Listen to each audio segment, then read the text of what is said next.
For some reason, people really love to tell me that I'm going to hell, that I'm going to burn in hell, that I'm going to burn in hell forever, that sort of thing. I hear this on a daily basis now, and I have to ask these people, do you understand what atheism means? I don't think you do. You see, I am not a follower of your religion. I do not believe your God exists, and I do not believe hell exists. That's why telling me I'm going to hell is a meaningless statement. For this to be an effective argument, it would require that I share your belief in hell, which I do not, and that is why it has no impact. For example, the Qur'an, Islam's primary religious text, contains dozens of verses stating that disbelievers will face doom. A painful doom, a fiery doom, a dreadful doom, many different kinds of doom await those who do not follow Islam. Now, if you're not a Muslim, does the threat of doom concern you? Presumably, it does not.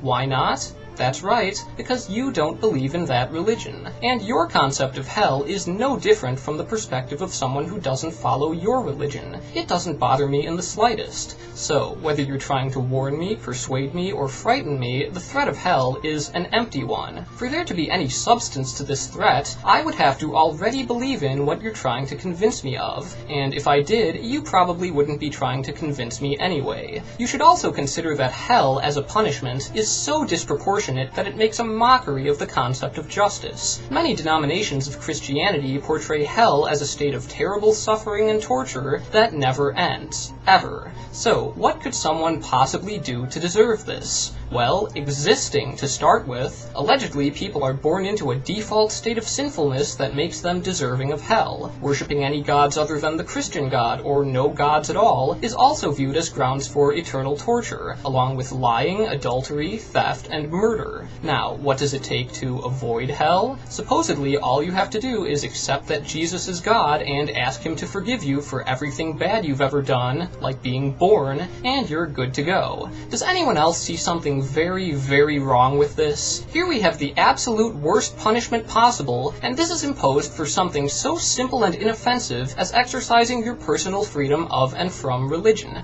And because hell is the only punishment, there is no sense of proportion whatsoever. Everything from non-belief to dishonesty to killing someone is viewed as equally deserving of eternal torture. This is like imposing the death penalty for jaywalking, and the idea that this punishment can be avoided by merely apologizing and believing in the right God only serves to further illustrate what a travesty of justice this is. Why should something so significant hinge on something so trivial? When a Christian mass murderer can avoid hell, while a well-behaved atheist burns forever, how could anyone believe that justice has been served? There is no legal system in the world that would operate on these ridiculous premises, because it would utterly fail to offer anything resembling justice. So why does your religion accept anything less? It does not speak well of your God that he would allow this, and it does not speak well of you that you would choose to worship this God. Hell is an extremely unappealing feature of your religion, and it's not going to convince people to believe in your God. If anything, this repulsive concept will only drive them away,